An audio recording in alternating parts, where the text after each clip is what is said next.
Hey, hi, hello everybody. Welcome back to Talons Perspective. It is officially 6 months post hysterectomy. I am so excited to share my journey with you, and I took lots of footage before, during, and after, and I'm recording today to let you guys know kind of where I am post surgery and what my body looks like and kind of how I've been doing since the surgery. So let's jump right in. Okay, as far as other things go, as far as, let's see, being active and moving and pain and everything like that, it kind of depends on the day. Again, my body is really fragile because I have so many different conditions, but since the hysterectomy, it's weird because my stomach is basically jello. I can push it and pull it and move and stretch, and there's nothing in there. There's one ovary on my right side and the rest of it is pretty squishy. So I always think it's fun to show off to other people that, hey, look, you can squish my stomach and it feels like jello. Kind of gross, but you know, kind of have to have the fun with it. So that is interesting. But I just wanted to let you guys know that I am exactly where I'm meant to be. Everything worked out for the absolute best and I couldn't be more grateful. If you guys have any questions, comments, concerns, again, please ask me, reach out to me on social media or through the comments, and I'm more than happy to answer any questions, comments, or concerns that you guys have.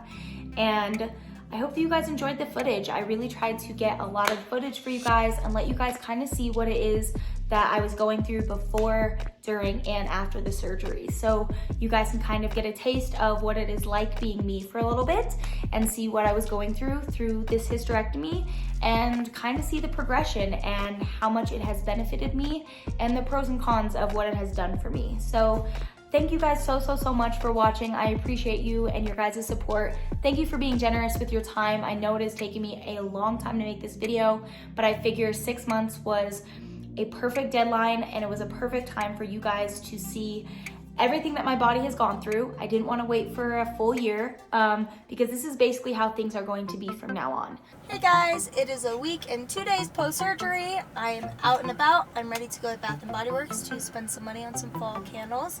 But I've been feeling really good. I have 2 more oxys that I've been saving. I haven't been taking them all because I've been trying to keep track of my pain and also keep down my constipation. So I've been doing pretty good and I just wanted to check in and let you guys know that all is looking good. Another question that I'm honestly asked quite a lot and I'm talked to a lot about is babies.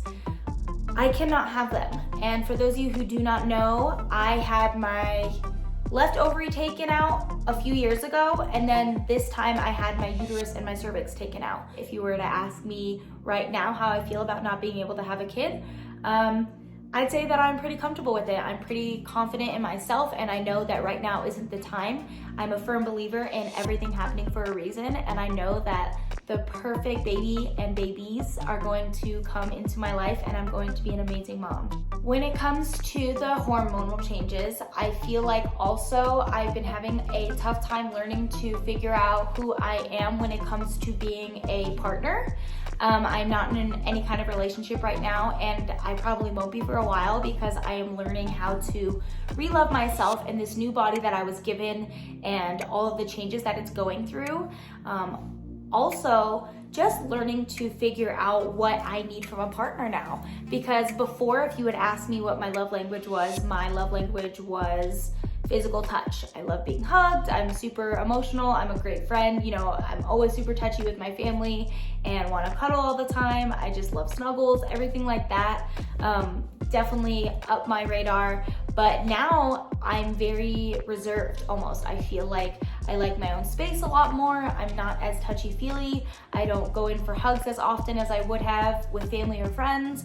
And as far as having a relationship goes, I just am kind of comfortable being by myself right now, which is super nice. Like I said, learning about myself as I go, so that's been really interesting. But I think that that has also been one of the toughest things for me, because when you are super intimate and you love, you know, being all in with people and giving hugs and snuggling and, you know, let's go watch a movie together in bed and hang out or whatever, and you kind of lose that, it's definitely something that I have learn to kind of adjust to and just figure myself out and just know that it's okay and redirect my love language, because now my love language with every relationship I have is just quality time.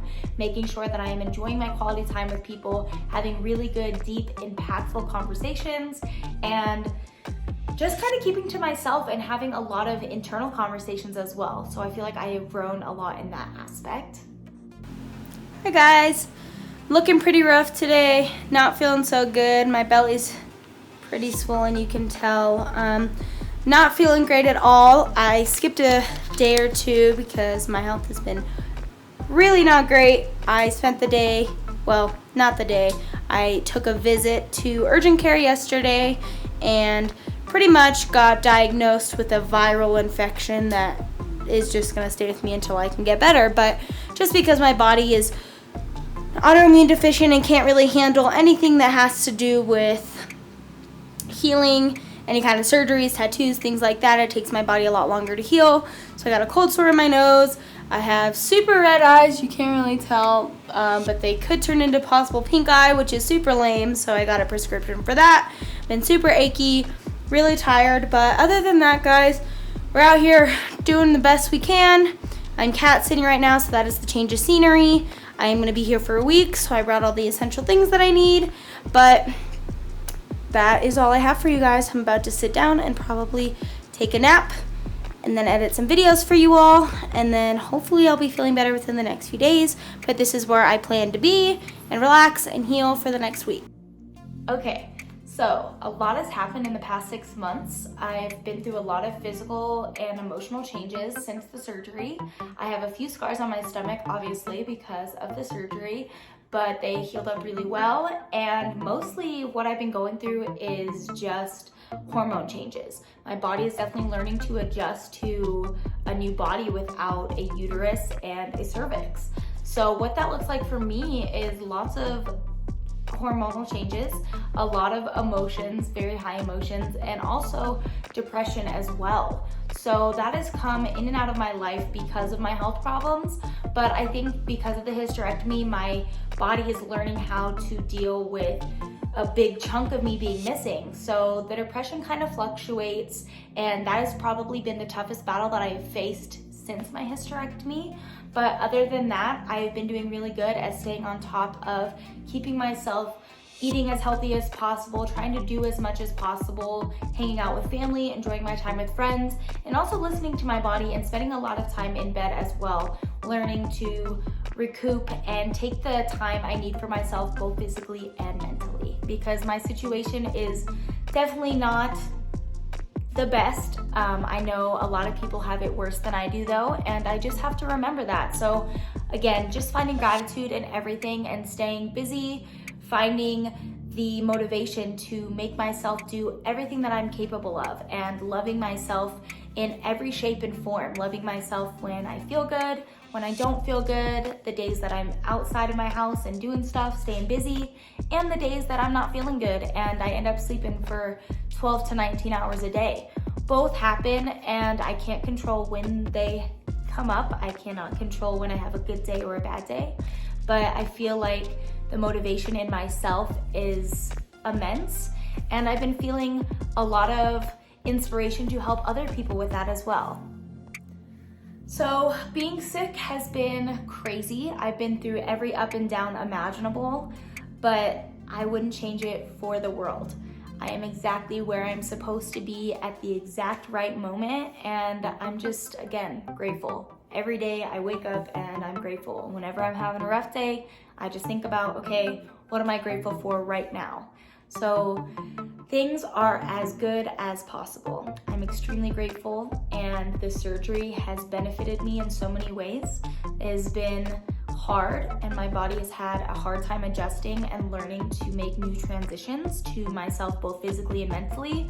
But every day is a journey, and it's just been fun finding out where I'm supposed to be and where I'm supposed to go. So yeah, I think that's about it, guys. I've covered pretty much everything. I know that I'm probably missing some things, and if you guys have any questions, I'm an open book. You guys can always message me, put in the comments, reach out on Instagram or Facebook, and I would love to get back to you guys. I know a lot of women also are struggling with the decision of having a hysterectomy for multiple different reasons. So if you guys have any questions, please come to me. I'm more than happy to answer. I give lots of personal advice and experience, and I know kind of what I've been through and can give you advice on whatever it is that you need.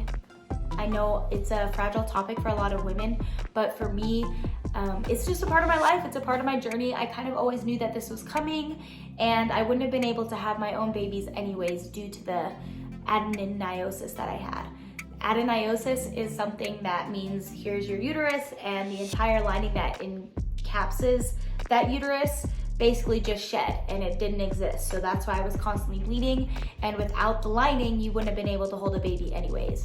So for, again, multiple reasons of gratitude, I am just grateful that I did not wait longer to have my body be sitting in pain and bleeding all the time if I couldn't have had my own children anyways. So a lot of gratitude, and again, everything happens for a reason. Right now, how that hits me emotionally is different on the day. It depends on how I'm feeling that day. It depends on what babies I've been around or what kids I watched, because I have always been a kid person. I love babies. I have always wanted my own baby.